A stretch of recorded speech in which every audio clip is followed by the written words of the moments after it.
Hey, what's going on, y'all? It's your boy 3 Stacks in this thing, representing the squad, Team King of Games, of course. Today we're going over something that has not been seen on my channel like ever. I've had so many people, and I mean more than I can count, ask me for Mermail deck profiles. Every time I said the same thing to them. Dude, that deck is too expensive. I can't do it. I'm sorry. Disappointed a lot of people. A few people are like, oh, well, you know, if you have all these nice cards, why can't you afford Mermails? A lot of my cards get like given to me. I trade. I have a team with a lot of players, so you know they give me cards as well. But I was fortunate enough and blessed to pick up this deck by trading somebody at Card Check in Houston for 3 diagrams for the entire deck. So I didn't have to spend any money, thank God, because I was never gonna buy this deck. It's just too high. It was just too expensive for me. But I basically traded 3 diagrams, and I have a lot of diagrams, so I didn't lose anything, and picked up the whole deck. And I think the only thing that I didn't get that came with the core, I didn't get the Abyss Squall, because I wanted to play Abyss Squall. I think Abyss Squall is great. Mermail players are sleeping on that. I wanted to play like 2 Abyss Squalls. I didn't get the Abyss Yugioh or the Mander package, so I still need to get those, because I want to use Mander to make True King of all Calamities. You guys know I love Calamities. Like, come on, dude. But minus the Yugioh and Mander package and the Squalls, I got like every card that I needed. So I can go ahead and show you guys the way that I'm playing Mermails at the moment until I get my Mander and Yugioh package. So let's hop right into this main deck, yo. Of course, starting off with the main stars of the deck, the level 7 Mermails, you have to play 3 Megalo. In my opinion, opening up with Megalo or even Teus actually does make your combos a lot more powerful than they normally are just in the average and the norm. So I do like playing 3 of each of these. You can also even play lead, because if you open with the nuts and you're able to lead Trishula and then Abyss, if you're able to lead Trishula and then also Mula Glacia, your opponent, you will literally take 4 cards out of their hand and they will be forced to scoop, because nobody can play with 2 cards in hand, especially when you equip your Megalo with this card right here. And then you basically ripped 4 cards out of their hand, and now they have to play through 1 negate with 2 cards in hand. Like, good luck with that. So like, I really want to play lead in this deck, because it actually has came up when you make the combo where I could have leaded after, because like I can do the Trishula plus the Mula Glacia, which takes 3 cards out of their hand. But I was realizing, like, dang, if I had the resources, I could have leaded and just ripped the 4th card. It's really insane. But yeah, lead is gonna hop into the list once I pick up a lead. But for right now, 3 Megalos and 3 Teus. There's a lot of 2-card combos and 3-card combos that you generate off of your Teus and your Megalo. Really, really powerful cards.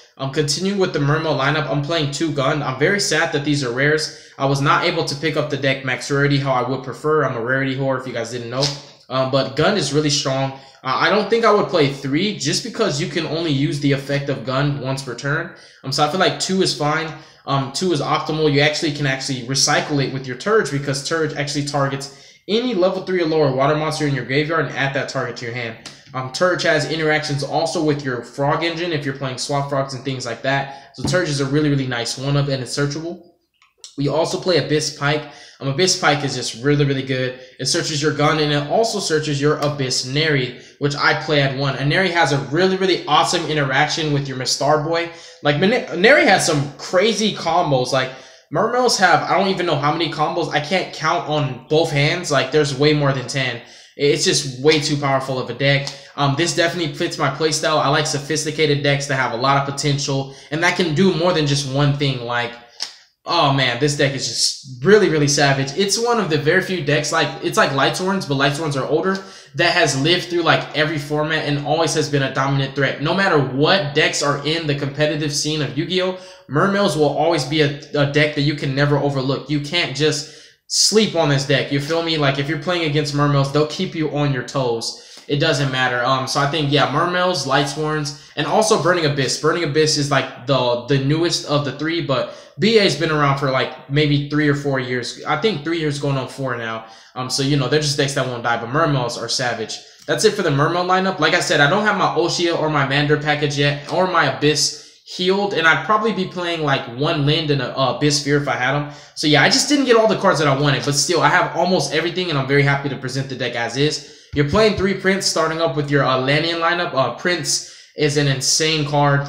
Oh my goodness. The fact that he sends the Mermail for cost is what makes him more busted. Like, you just never want to ash this card. It's not worth it. Prince is just retarded, dude. Like, OMG, man. Prince is such a great card. Like, this card should be on the ban list. That's how I feel about him. He's so good. 2 Dragoons, the ugly supers, they will be ultimates in the near future. If I start taking this deck more seriously than I already am, and I want to play competitively, I might want to max it out. But 2 Dragoons just needs to come to 3. Like, just stop playing with us. Konami should have been put this card to 3. 2 Marksmen, and also 2 Infantry. That will sum up the Atlantean lineup.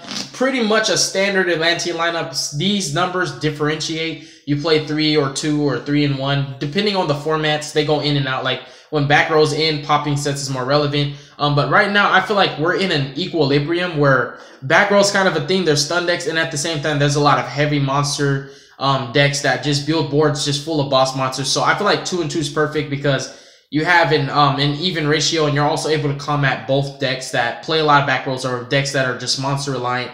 Just having access to 2 of each is really, really nice. They are not once per turn, so you can pitch multiples of them and trigger their effects, clearing more cards. We already know that Mermail's OTK, but they're also really, really aggro going first because they set up nasty turn 1 boards that if you can't play through, you'll get OTK next turn.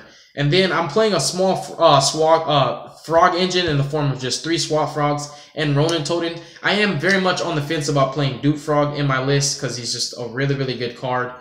Just like a one-of. I might incorporate the Dupe Frog just to have more targets in general as well, but Frog Engine's pretty nice. A first turn totally awesome, doesn't hurt. And sometimes when you get hand trapped, you kind of need to have this as your follow-up. So you can keep Swap Frog in the water and just use 3 other cards, and like your opponent hand traps you. You want to save this as like a follow-up play after you get hand trapped so you can end on something.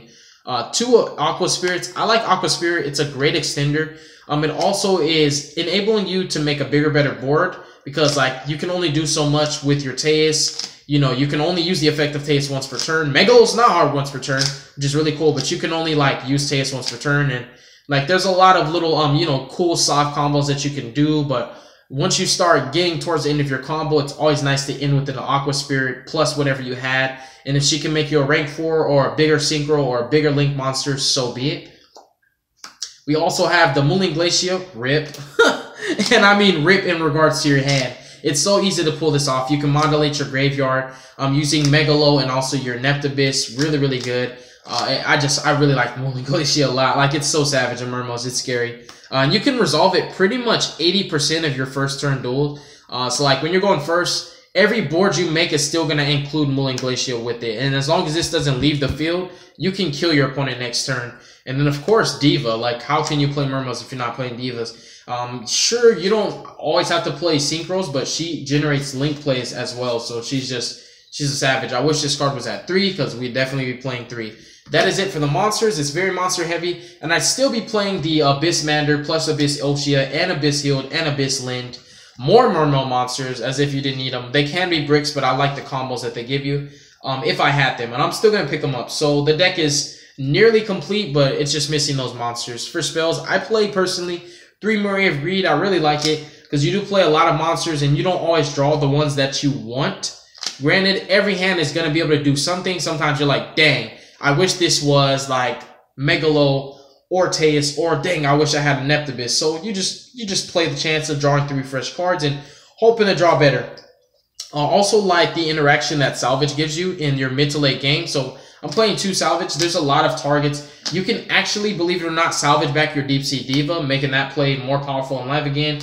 I can go over all your salvage targets. You can salvage back Diva, salvage back the Frogs, you can salvage back Atlantean Infantry, you can salvage back Marksman, you can salvage back Prince, you can salvage back Neri, you can salvage back your Abyss Gund. Like, dude, there's a lot of great salvage fodder, and it just helps you mid to late game, just recurring your resources and doing it all over again. So I like salvage. Not every Mermail deck's going to play it, but I just like the interactions it gives you. 2 Pot of Desires. Honestly, Desires is not always going to be ideal, but if you've got your combo after you've used both your Dragoons and looped your Dragoons out to your deck, you're pretty much set to just Desires after that. Rip 2 cards out of your opponent's hand and then draw 2 cards for yourself. It's really nice. Soul Charge is the God card in this deck as well as Monster Reborn. These make your boards really, really nasty. And the 1-for-1, because you want more ways to get into your Prince. 1-for-1 can be like an auto win if you resolve it. It's just like being a spiral player and resolving 1-for-1. It's very, very similar in regards to the Mermail playstyle. and 1 Mikazuki. You can play both scales, but I just like opening up with this at the end of your combo, ripping 2 cards from your opponent's hand, make your Abyss Gaius, equip this to Gaius, make his attack higher so he can negate more, and you still negate the first spell, and also he's a negator as well, so you can end on some pretty powerful boards first turn. You just can't sleep on this deck, like I said. And I'm not playing Abyss Sphere, so it would have been the only trap that I played. You can play Judgment, Scolding, all that. You can do whatever you want. But I'm taking this really spicy tech. I did some research and I realized no Mermail players are playing this card in their main deck. And that's totally fine, but I like Statue of Anguish Pattern. So for those of you who don't know what this card does, you guys know I'm going to have, all my decks have spice, no matter what. You know I'm going to play something that nobody plays. So you special summon this card as an effect monster. It's a rock type. It's an earth and it's a level 7. That's the most important thing. It's a level 7. It has 25 defense, 0 attack. It's still a trap card. So this card cannot be targeted by an opponent's card effects while you control another trap that is a monster. That's irrelevant. But what is relevant, if this card special summoned for your spell trap zone to the monster zone, while it is a monster, you can target 1 card on the field and destroy it. So basically, this is a Trident, but it's better than Trident. You flip this, summon it, pop a card, and it's a level 7, 25 body on the field. So if it lives, you overlay it into a rank 7, etc., etc. Really powerful, and it also gives you options for your link summoning plays next turn. So it's like a really reactive card, and I was like, if I'm going to play 1 trap, it has to be something that can do more than just stop my opponent, and this does more than just stop my opponent. It gives me options for my next turn plays. So if you're playing Mermails, you might want to try this card out. You're sleeping on it, just try it out. You might like it. But then again, on the flip side, I'm not an OG Mermail player, so what do I know? The extra deck is as follows. We have Abyss Gaius. Tomahawk is just too good. Yeah, Firewall's at 1, that's fine, but you don't need to make Firewall plays with Tomahawk. You can make any link plays. We have Draco Sack. We have Bahamut Shark. We have Bapuska, the Sleepy Boy, aka Syphilis. We have Dweller. You can make a crazy Dweller. You can actually make a Dweller under Mr. Boy, and he's literally a 27 beat stick, which is really nice. And also, if you read Dweller, he pretty much gives all of your water monsters 500 attack. So it's really awesome for your OTK pushes, but you already know Mermails make the strongest Dweller in the game. And then totally awesome. I am actually on the fence of playing this card at 2. In fact, we have extra deck choices that I'm still thinking about playing. We got once I get my Abyssmander package, I'm probably gonna throw in Cloud Castle and Calamities. Also I could play Cloud Castle and Calamities in my Zephyr deck. Then we have Hope Wyvern Sparta Dragon, we have Red Eyes Flare, we have the other Toad, we have Brionic, we have White Aura Whale, Instant Fusion, Rare Fish, we have Borload, we have like all these cards that I wanted to play in my extra deck that aren't in it right now, but I'm trying to find space, so there's a lot of XYZs. Then for the Synchros, we just have Trish, Coral Dragon, and Tatsunoko, which these are pretty much the same person. Really cool. I chose these for the 3 Synchros. Even though you can salvage back your, what's her name? Your, what is that girl's name? Your Deep Sea Diva, which I had thought about playing more Synchros just because you can salvage back Deep Sea Diva and actually do her effect again. Matter of fact, let me double check and re-salvage. No. 2 waters of 1500 or less. Yep, she does have 1500 or less. She has barely any attack. So even though you can salvage her back, like I'm still not playing more Synchros.